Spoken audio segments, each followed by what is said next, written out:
सगरोवाच ॐ श्रुतं सर्वं मुनिश्रेष्ठं कीर्त्यमानं त्वया विभो कवचं वद सर्वत्र त्रैलोक्यविजयपदा वसिष्ठोवाच शृण्वत्स प्रवक्ष्यामि कवचं परमाद्भुतम् मन्त्रं च सिद्धिदं साधकानां सुखावहम् गोपीजनपदस्यन्ते वल्लभाय समुच्चये स्वाहात्मोऽयं महामन्त्रो दशरणो मुक्तिमुक्तिदा सदा शिवस्तस्य ऋषि भक्तिश्चन्द्रमुरारितम् देवता कृष्ण उदितो विनियोगो विलासये त्रैलोक्यविजयस्य कवचस्य प्रजापति ऋषिछन्दश्च जगति देवो राजेश्वर स्वयं त्रैलोक्यविजयप्राप्तो विनियोगप्रकीर्तितः प्रणवो मे शिरःपातो श्रीकृष्णाय नमः सदा पायत्कृपालकृष्णाय स्वाहेति सततं मम विष्णेति पातु नेत्रे मे कृष्णस्वाहेति तारक हरये नमः इन्द्रेशं क्रोधतं पातु मे सदा गोविन्दाय स्वाहेति नासिकां पातु सन्ततम् गोपालाय नमो गण्डं पातु मे सततं मनो श्रीकृष्णाय नमः कर्णो पातु कल्पतरुर्मम श्रीकृष्णाय नमः पातु नित्यं मे धरयुग्मकम् ॐ गोपीशाय स्वाहेति दण्डभक्तिं ममावतु श्रीकृष्णेति रविचन्द्रं पातु मे यक्षरो मनुः ॐ श्रीकृष्णाय स्वाहेति जुह्विकां पातु मे सदा रामेश्वराय स्वाहेति तालुकं पातु मे सदा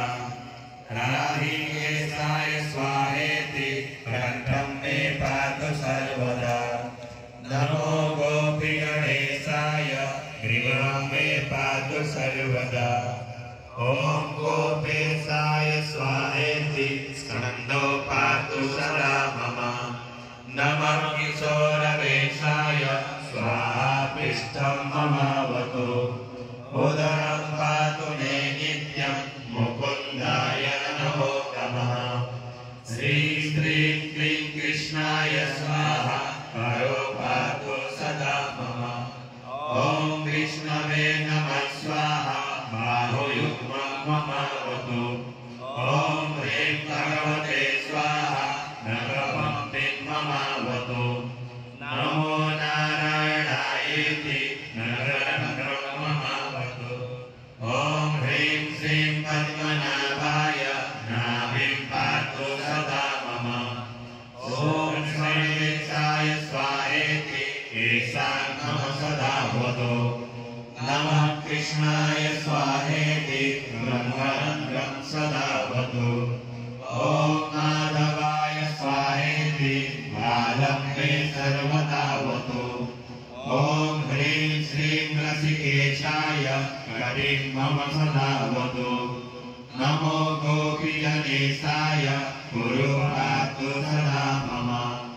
ॐ नमो दैत्यनाशाय स्वाहेत्यवतु जानकी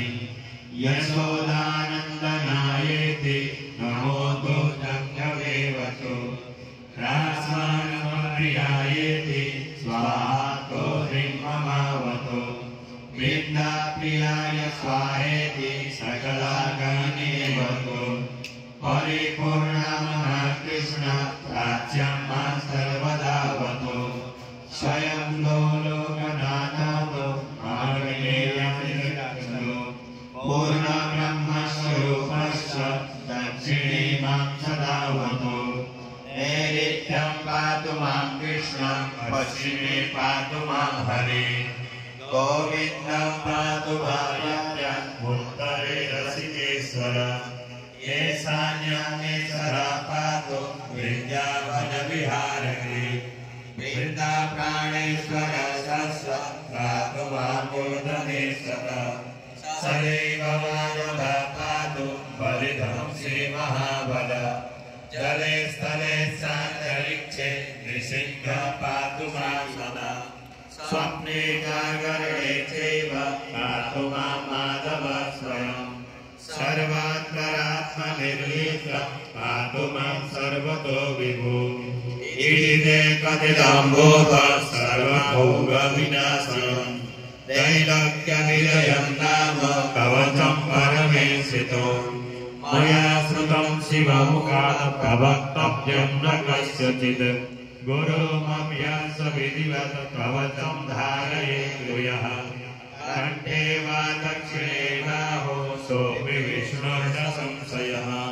ससाधको वसत्यत्र तत्र वाणीरमेत्रितम् यदि संसिद्धकवचो जीवन्मुक्तो न संशयः निश्चितं कोटिवर्षाणां पूजाय फलमाप्नुयात् राजसूयसहस्राणि वाजपेयशतानि च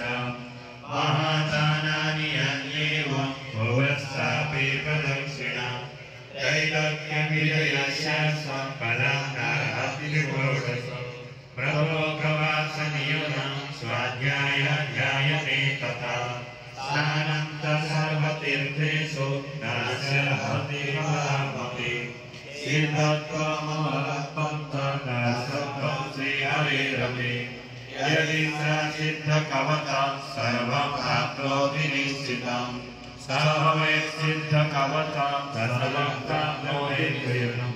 यो भवेत् सिद्धकवचो विजयी स भवेत् ध्रुवः राज्यं देयं शिरोदेयं प्राणदेयाश्च भूपते